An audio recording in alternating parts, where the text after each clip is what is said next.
আল্লাহ ডাইকা বলেন, এ মেরে মুহতারাম ভাইও, আমার নবীর শান একটু বোঝার চেষ্টা করেন।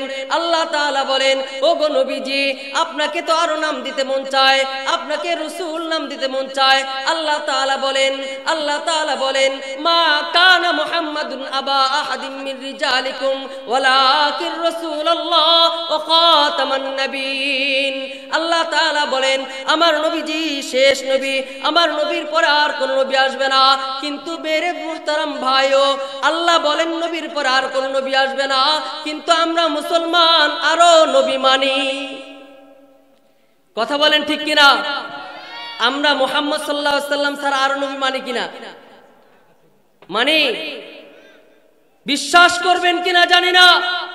আমার আপনার মুসলমানের ঈমান হরণ করার জন্য এক শ্রেণীর কাদিয়ানির বাচ্চারা আমার আপনার মতো নরম দিলের মানুষের ঈমানকে নষ্ট করার জন্য রাত দিন 24 ঘন্টা মেহনত করতেছে। কথা বলেন ঠিক? তারা বলেন এই নবী ছাড়া আরো নবী আছে। বলেন নাউজুবিল্লাহ। আল্লাহ বলেন আর কোন নবী নাই, আর কাদিয়ানির বাচ্চারা বলে আরো নবী আছে। নাউজুবিল্লাহ বলেন। দেখেন, আমরা মুসলমান স্বাভাবিক বিষয় নিয়ে ঝগড়া করি। কি বিষয় নিয়ে ঝগড়া করি? জোরে আমিন হবে না আস্তে আমিন হবে? এ মেরে মুহতারাম ভাইও, জোরে আমিন আর আস্তে আমিন না ঝগড়া করি। আমি দাঁড়ানো নিয়ে ঝগড়া করি। এ মেরে মুহতারাম ভাইও, আল্লাহর রাসূল সাল্লাল্লাহু আলাইহি ওয়াসাল্লামকে আল্লাহ তাআলা নূর দিয়ে বানাইছেন না মাটি দিয়ে বানাইছেন, এই নিয়ে ঝগড়া করি। এ মেরে মুহতারাম ভাইও, কিন্তু এইদিকে কাদিয়ানির বাচ্চারা আমার নবীর খতমে নবুয়ত নিয়ে টানাটানি করতেছে।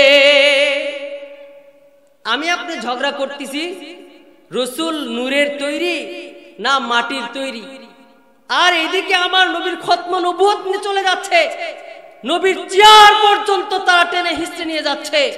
আর আমি আপনি আছি নবী নূরের তৈরি না মাটির তৈরি। আচ্ছা, আপনাদের কাছে একটা প্রশ্ন, নবীকে যদি আল্লাহ তাআলা নূর দিয়া বানান সমস্যা আছে? কি বলেন সমস্যা আছে?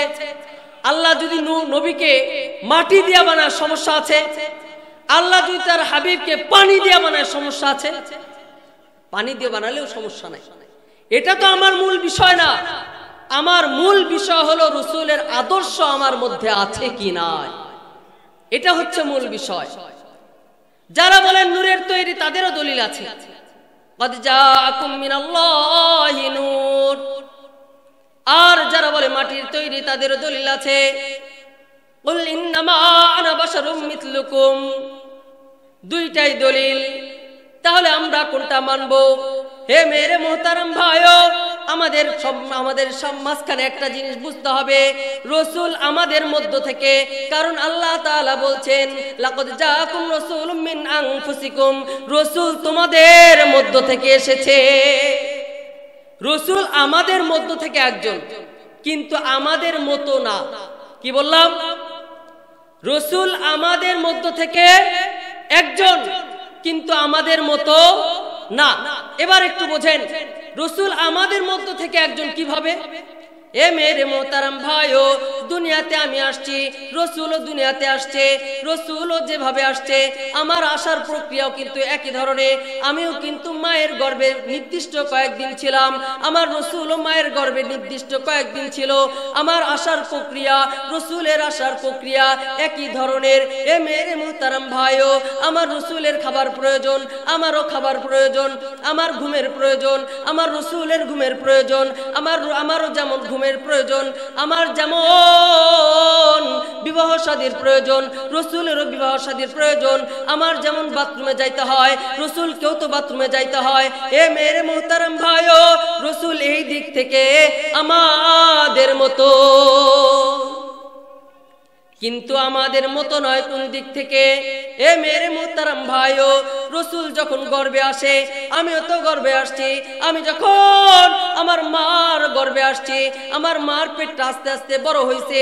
রাসূলের মার পেটটা কিন্তু বড় হয় নাই। আমি যখন পেটে আসছি, আমার মার কিন্তু কষ্ট হয়েছে।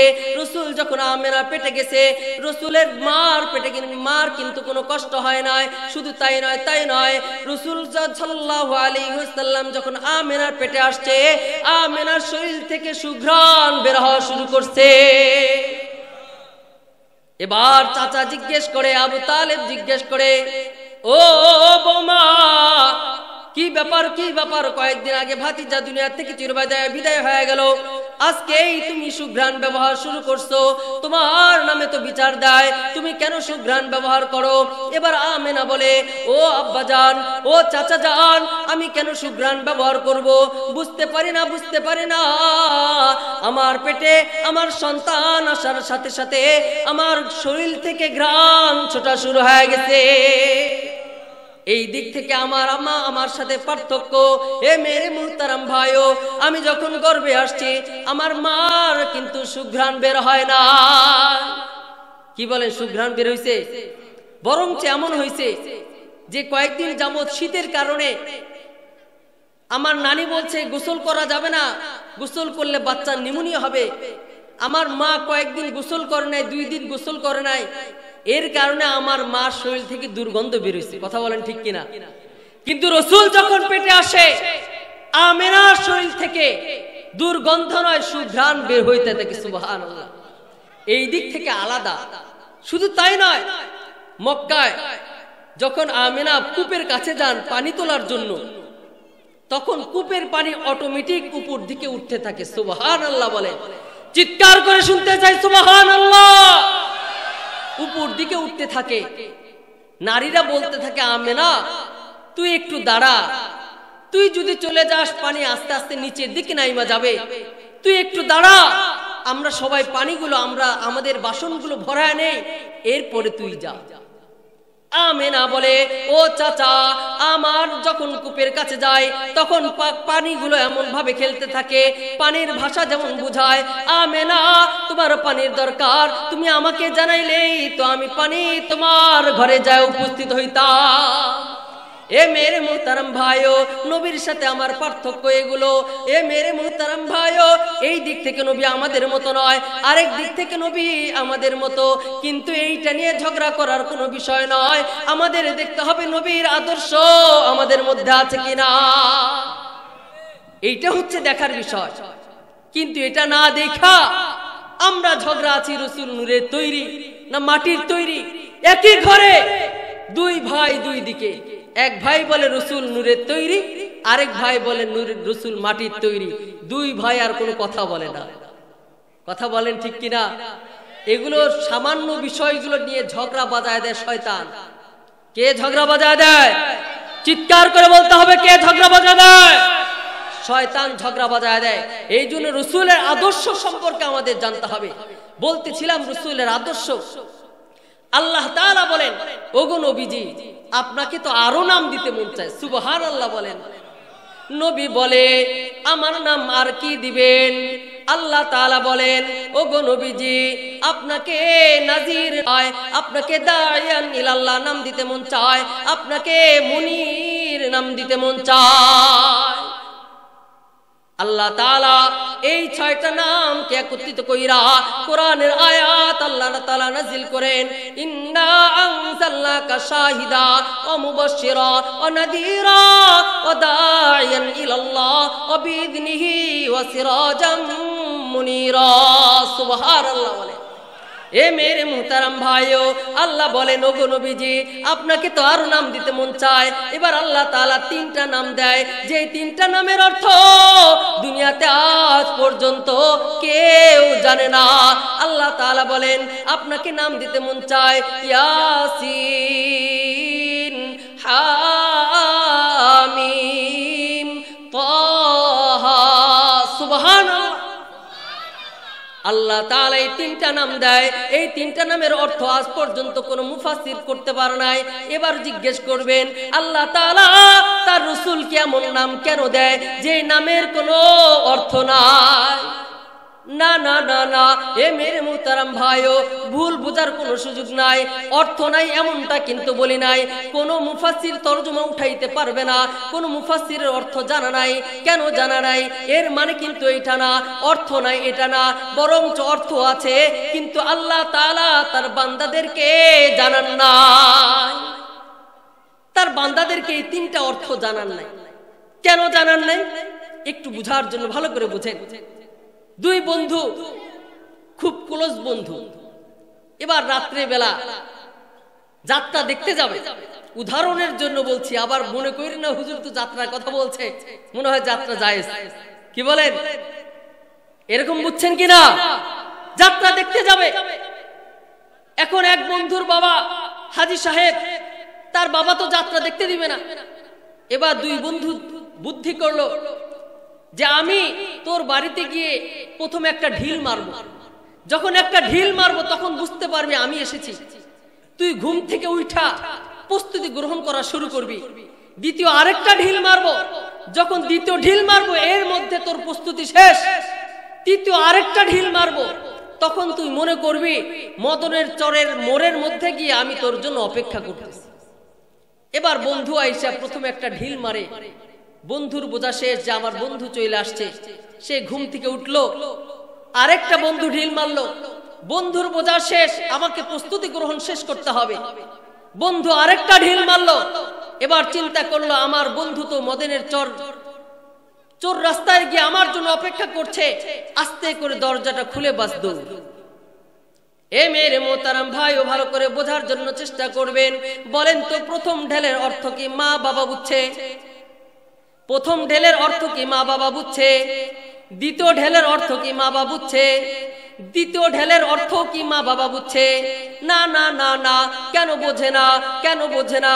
বলে মার বোঝার কোনো দরকার নাই, বাবার বোঝার কোনো দরকার নাই, ছেলের বোঝার কোনো দরকার নাই, ছোট্ট বোনটা সেটার বোঝার কোনো দরকার নাই। যে বন্ধুকে উদ্দেশ্য করে তিনটা ঢিল মারছে, ওই তিনটা ঢিলের অর্থ বন্ধু বুঝছে। এ মেরে মোহতারাম ভাইও, আল্লাহ তাআলা তার হাবিবকে তিনটা নাম দেন, যে তিনটা নামের অর্থ আল্লাহ তার হাবিব ছাড়া কেউ জানে না। সুবহানাল্লাহ। এবার বলবেন কেন তার রাসূলকে এত নাম দেয়, এত নাম দেয়? বলে আল্লাহ তাআলা তার বান্দার সাথে মহব্বত তৈরি করার জন্য এত নাম দেয়। এইটা অবশ্য যুবক বন্ধুরা ভালো করে বুঝবেন। যুবক বন্ধুরা দেখবেন মোবাইল চালায়, মোবাইলের মধ্যে নাম্বার আছে, এই নাম্বার সেভ করে প্রেমিকার নাম্বার সেভ করে হেডমাস্টার। কি নাম সেভ করে? হেডমাস্টার নাম সেভ করে। এবার যখন কল আসে, মা দেখে বলে কি ব্যাপার, হেডমাস্টার ফোন দিয়েছে। এবার বাবাকে বলে দেখছো তোমার ছেলে কত বুদ্ধিমান ছেলে, কত ভালো ছেলে, হেডমাস্টার প্রায়ই তাকে ফোন দেয়। এবার ছেলেকে বলছে বাবা এই যে তোমার হেডমাস্টার ফোন দিয়েছে, কথা বলো। ছেলে তো বুঝছে যে কোন হেডমাস্টার ফোন দিয়েছে। এবার ছেলে বলে কানের মধ্যে হ্যালো বইলা বাস আস্তে করে দূরে সরে যায়।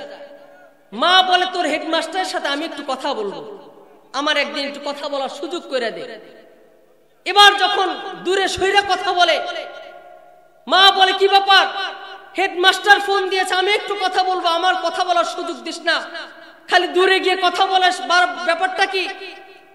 এবার সন্তান বলে মা আমার হেডমাস্টার, আমি একটু বীজগণিতে কাঁচা, আমার হেডমাস্টার একটু বীজগণিত বুঝায়, এই বীজগণিত তোমার বুঝে আসবে না, এই জন্য তোমাকে দেওয়া যাবে না। আচ্ছা বলেন তো এই হেডমাস্টারের আসল ইতিহাস মা বোঝে? জোরে বলেন মা বোঝে, বাবা বোঝে। আবার অনেক যুবক দেখবেন নাম্বার লেখে ব্যাটারি লো। কি নাম লেখে?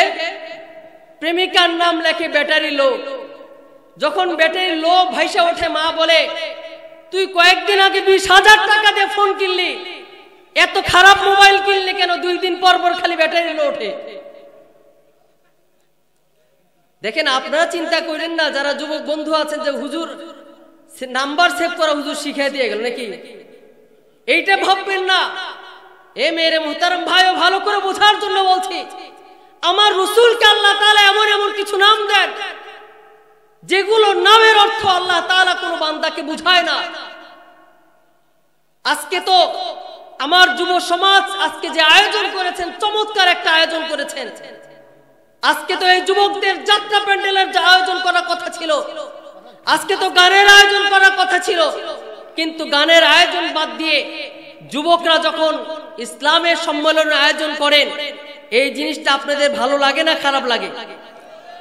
চিৎকার করে বলেন ভালো লাগে না খারাপ লাগে? আজকালকার যুবকরা দেখেন, একটু যুবকদের ব্যাপারে একটু বলি শোনেন। আমার রাসূল তো এমন একজন মানুষ যার মধ্যে যেই দিক থেকে তাকাবেন তার আদর্শ খুঁজে পাবেন। ছোট বাচ্চার চোখে যদি দেখেন আমার রাসূলকে আদর্শবান একজন ছোট বাচ্চা খুঁজে পাবেন। যুবকের চোখে যদি দেখেন আমার রাসূলকে আদর্শবান যুবক হিসাবে পাবেন। আমার একজন বৃদ্ধ বাবার চোখে যদি দেখেন আমার রাসূলকে একজন বৃদ্ধ আদর্শবান বৃদ্ধ হিসাবে পাবেন। মা হিসাবে যদি দেখেন আমার রাসূলকে আদর্শ মা হিসাবে দেখবেন। শুধু তাই নয়, আমার রাসূলকে যদি নেতার চোখ দিয়ে দেখেন আমার রাসূলকে একজন আদর্শ নেতা হিসাবে পাবেন। সুবহানাল্লাহ বলেন। সেই নবীর আদর্শ মানতে রাজি আছি তো ইনশাআল্লাহ? আমরা কে কে রাজি আছি ইনশাআল্লাহ? হাত তুলে দেখাই। নারায়ে তাকবীর। আপনাদের আওয়াজ শেষ, একটু গলা কাশি দেন। আপনাদের এখানে দুই শ্রেণীর লোক আছেন যারা বিয়ে করে নাই।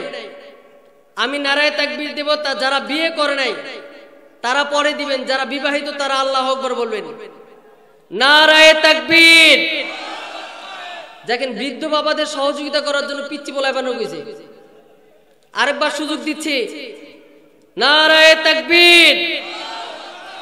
এবার যুবক বন্ধুরা যারা বিবাহ করো নাই, যাদের নাম্বার সেভ করা শিখাইলাম নাকি, নারায়ে তাকবীর।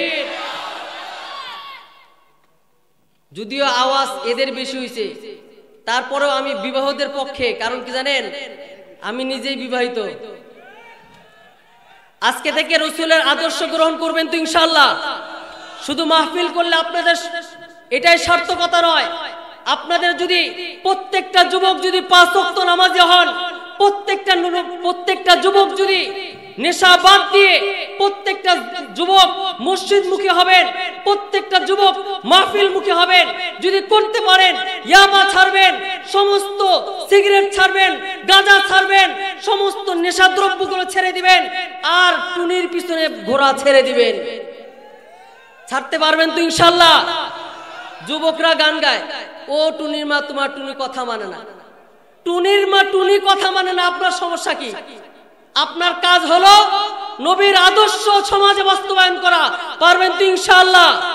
আল্লাহ তাআলা আমাদের সকলকেই নবীর আদর্শ মেনে দুনিয়া থেকে প্রকৃত মুসলমান হয়ে যাওয়ার তৌফিক আল্লাহ তাআলা দান করেন।